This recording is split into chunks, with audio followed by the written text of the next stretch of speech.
সুপ্রিয় দর্শক, আসসালামু আলাইকুম। সুপ্রিয় দর্শক, আপনারা দেখছেন বাক স্বাধীনতায় এবং এই একই টপিক দেখবেন আপনারা কথাবার্তা 71-এ। সুপ্রিয় দর্শক, চ্যানেল দুটি নতুন, আপনারা সাবস্ক্রাইব করে লাইক দিয়ে পাশে থাকবেন।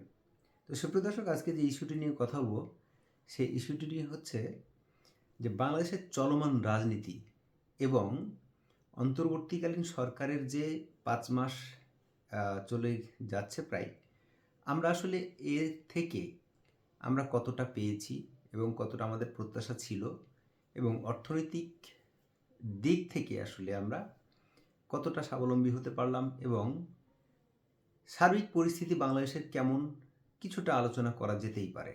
তা আসুন, প্রথমে যে বিষয়গুলো নিয়ে এই সরকার গঠিত হলো তার প্রথম ইস্যু বা বিষয়গুলো হচ্ছে যে কিছু সংস্কার কমিশন গঠন করা হলো। এখন সংস্কার কমিশন নিয়ে নানা ধরনের বিতর্ক থাকতেই পারে, যোগ্য অযোগ্য ইত্যাদি ইত্যাদি, বিভিন্ন রাজনৈতিক মহলে বিভিন্ন ব্যক্তিবর্গের বিভিন্ন আলোচনা থাকতেই পারে। তবে কয়েকটা সংস্কার কমিশন গঠন করা হলো। তো এরা যা হোক ডিসেম্বরের 31 তারিখ পর্যন্ত আর কি তাদের সকল রিপোর্ট জমা দেওয়ার কথা। এখন শোনা যাচ্ছে যে 1 মাস পিছিয়ে আর কি এই রিপোর্টগুলো জমা হবে। হোক, যদি সব কিছু ভালো হয় তাহলে তো ভালোই। তো এখন যেটা হয়েছে সেটা হচ্ছে যে বাংলাদেশের যে অর্থনৈতিক অবস্থা আজকে পর্যন্ত যা শুনলাম তা হচ্ছে 20.17 পয়েন্ট, এটা হচ্ছে 20 বিলিয়ন 17 মানে 20 বিলিয়ন ডলার আর 17,000 কোটি ডলার, এটা হচ্ছে রিজার্ভের অবস্থা। তো বাংলাদেশ ব্যাংকে যখন এই রিজার্ভ থাকবে তখন বাংলাদেশে, বা আরও যদি বেশি রিজার্ভ থাকে তখন বাংলাদেশের অর্থনৈতিক অবস্থা বা বাংলাদেশের বিভিন্ন মানুষের অর্থনৈতিক অবস্থা ভালো থাকবে। বাজারে নিত্যপণ্য ইত্যাদি সব কিছু দাম কমবে ইত্যাদি, এবং আমাদের যে রিজার্ভ সেটা আরও বেশি ভালো হলে সেটা একটা ভালো প্রভাব বাংলাদেশের অর্থনীতির উপরে পড়বে, সেটা বাস্তবতা। কিন্তু যে অস্থিরতার মধ্য দিয়ে যাচ্ছি আমরা, এই যে বাংলাদেশে বেকারত্বের সমস্যা দিন দিন বেড়ে যাচ্ছে, তার অন্যতম কারণ হচ্ছে কালের কণ্ঠের একটা রিপোর্ট যেটা বলা হয়েছে প্রায় 80টির মতো কোম্পানি বন্ধ হয়ে গিয়েছে। এর মধ্যে যোগ হয়েছে বেক্সিমকো গ্রুপের 12টি প্রায় কোম্পানি বন্ধ হয়ে গিয়েছে, যাদের কিনা প্রায় আপনার 40 থেকে 48 হাজার জনশক্তি বা কর্মকর্তা কর্মচারী। তাহলে এই সকল মিলিয়ে আপনারা যা হয়েছে তা হচ্ছে যে প্রায় 1,30,000-এর মতো জনশক্তি বা জনগণ বেকার। তো এই সব কোম্পানিগুলো, ধরেন বেক্সিমকোর কথাই বলি, বেক্সিমকো যে বন্ধ হয়ে গেল, বেক্সিমকোর মালিক দুর্নীতি করেছে, বেক্সিমকোর মালিক টাকা পাচার করেছে বা উনি অন্যায় করেছেন, উনি জেলখানায় আছেন।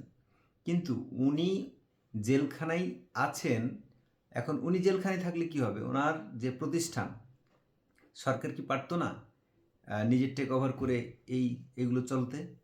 এগুলো যদি সরকার গ্রহণ করতো তাহলে তো এই সব বেকারগুলো হতো না।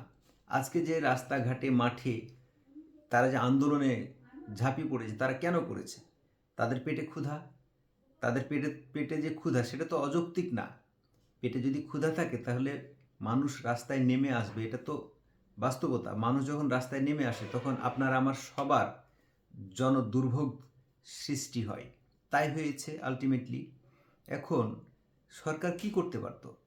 সরকার এখানে যদি একজন প্রশাসক নিয়োগ দিত, এখন কেউ কেউ বলার চেষ্টা করছেন প্রশাসক নিয়োগ দিলে মালিকের মতো হয় না। তো ঠিক আছে, আপনি সেই কোম্পানিগুলোকে কোনো বেসরকারি প্রতিষ্ঠানের কাছে আপনি নিলাম করেন বা বিক্রি করে দেন, আপনার সেই ক্ষমতা তো ছিল। তো সেটা না করে আপনি সম্পূর্ণ কোম্পানিগুলো বন্ধ করে দিলেন।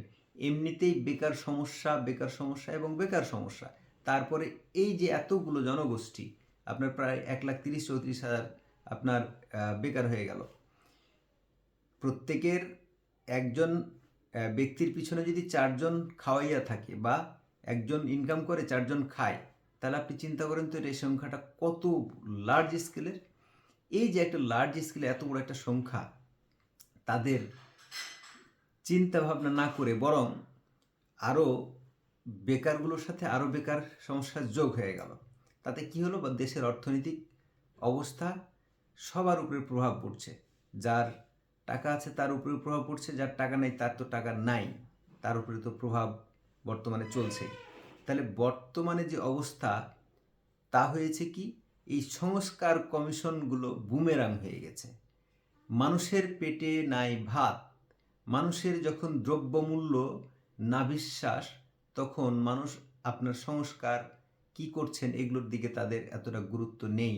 হ্যাঁ, এই সংস্কারগুলো হয়তো কোনো একটা সময়ে প্রভাব পড়বে, কিন্তু এটাও তো বাস্তবতা যে আপনি যে সংস্কার করছেন এই সংস্কারের চেয়েও গুরুত্বপূর্ণ ছিল মানুষের জানমাল এবং মানুষের চাকরি, মানুষের বেকারত্ব সমস্যা, মানুষের অর্থনৈতিক সমস্যা, দ্রব্যমূল্যের লাগামহীন যে দ্রব্যমূল্যের দাম বেড়ে যাচ্ছে সেগুলো নিয়ন্ত্রণ করা। এই যে সুনির্দিষ্ট পয়েন্টগুলো নিয়ে আপনারা কাজ করা, এই জিনিসগুলো যখন আপনারা একদম করতে পারতেন, তখন এই সংস্কার কমিশনগুলো মানুষ কি হচ্ছে না হচ্ছে তখন হতো। মানুষ কোন দল ক্ষমতায় আছে, না অন্তর্বর্তীকালীন সরকার ক্ষমতায় থাকুক, কিংবা বিএনপি থাকুক, কিংবা জামায়াত থাকুক, কিংবা এটসেট্রা এটসেট্রা থাকুক, যেই থাকে থাকুক, মানুষ চাই হলো চাকরি, মানুষ চাই হলো পকেটের টাকা, মানুষ চাই হলো দিন শেষে ভালো থাকা। তো আসলে কি তা হচ্ছে? আমার তো মনে হয় তা হচ্ছে না। বাংলাদেশের যে হারে বেকারত্বের সংখ্যা বেড়ে গেছে, যে হারে নিত্য প্রয়োজনীয় জিনিসপত্রের দাম বেড়ে গেছে, তা থেকে মানুষের যে অবস্থা, তা একটা খুব খারাপ অবস্থার দিকে আছি আমরা, খুব খারাপ অবস্থায় আছি আমরা। আইন শৃঙ্খলা অবস্থা তো আপনারা জানেন, সব মিলিয়ে যেন একটা লেজের উপরে অবস্থা। এখন অন্তর্বর্তীকালীন সরকারের যে মেইন উদ্দেশ্য বা মেইন টার্গেট হওয়া উচিত, সেটা হচ্ছে দ্রব্যমূল্য নিয়ন্ত্রণ করা। এই দ্রব্যমূল্য নিয়ন্ত্রণ, এর পাশাপাশি পুলিশ প্রশাসন এর সুশৃঙ্খল ফিরিয়ে আনা এবং দিন শেষে মানুষের ভালো থাকা। মানুষকে ভালো রাখতে সরকারের পুরোটাই ভূমিকা। একজন মানুষের ভালো থাকা এবং একটা নাগরিকের দায়িত্ব সরকারের। সরকার একজন নাগরিককে কীভাবে ভালো রাখবে, রাষ্ট্র তার দায়িত্ব নেবে। সুতরাং রাষ্ট্র এই সব ছোট ছোট ইস্যুগুলোকে ওভারলুক করে এই জিনিসগুলো সমস্যা বাঁধিয়ে ফেলেছেন আমি মনে করি, এবং এই সমস্যাগুলো প্রকট ধারণ করলে মানুষের মধ্যে জনরোষ তৈরি হয় এবং মানুষের মধ্যে ক্ষোভ তৈরি হয়, যেটা কিনা ঘটেছে গত 15 বছরের পঞ্জীভূত ক্ষোভের বহিঃপ্রকাশ ঘটে একটা গণ উত্থান ঘটে গেছে। সুতরাং আপনারা এমন কিছু করে যান যা কিনা বাংলাদেশের মানুষ আপনাদের কাছে অনেক কিছু চায় না, অন্তত পক্ষে চাই তারা 2 বেলা খেতে। 3 বেলা তো খেতে ঠিকমতো পাচ্ছেই না, অন্তত 2 বেলা খেতে ঠিকমতো পাক, তারা চাকরি বাকরি নিশ্চয়তা পাক, তারা যে ব্যবসা করছে ব্যবসা করতে পারুক, এবং স্থিতিশীল একটা পরিস্থিতি তৈরি হোক, ব্যবসা বাণিজ্য সব কিছু ভালো যাক, গার্মেন্ট শিল্পগুলো খুলে যাক, এতগুলো বন্ধ হয়েছে সবগুলো সরকার নজরদারিতে নিয়ে আসুক। কারণ বাংলাদেশের যে বৈদেশিক মুদ্রা অর্জিত হয় তার 80% এই গার্মেন্ট শিল্প থেকে হয়। তো এইগুলো সব কিছু গুছিয়ে এনে সরকার যেন একটা ভালো ইনিশিয়েটিভ নিতে পারে, সেই বিষয়ে আমরা সরকারের দৃষ্টিগোচর করব, সেই বিষয়ে সরকারের দৃষ্টি আকর্ষণ করব যে সরকার যেন এই জিনিসগুলো খুব দ্রুত টেক ওভার করতে পারে এবং খুব দ্রুত অর্থনৈতিক অবস্থাকে মোটামুটি লেভেলের একটা চলমান অবস্থার মধ্যে নিয়ে যেতে পারে।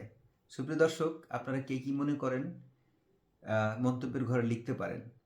তো আজকের মতো এইখানেই, দেখা হবে, কথা হবে অন্য কোনো একটি ভিডিওতে। সে প্রত্যাশায় ভালো থাকবেন। আসসালামু আলাইকুম রহমতুল্লাহ।